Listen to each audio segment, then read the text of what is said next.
আসলে কমিউনিটি তৈরি হয় ট্রাস্ট এবং ভ্যালু দিয়ে। জিএলজি কীভাবে প্রতিবেশ সহজ হয়, প্রকৃতি সুন্দর হয়, আসলে শহরটা উন্নত।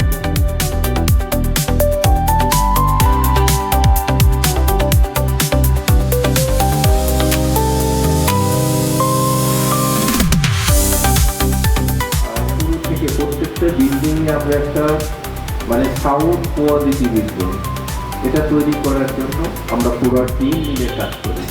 যেমন আমাদের ডায়লগটা আছে যে no safety no work, safety বাদে কোনো কাজ করার দরকার নেই, আগে মানুষের জীবন, তারপরে হলো তার জন্য ওয়ার্ক।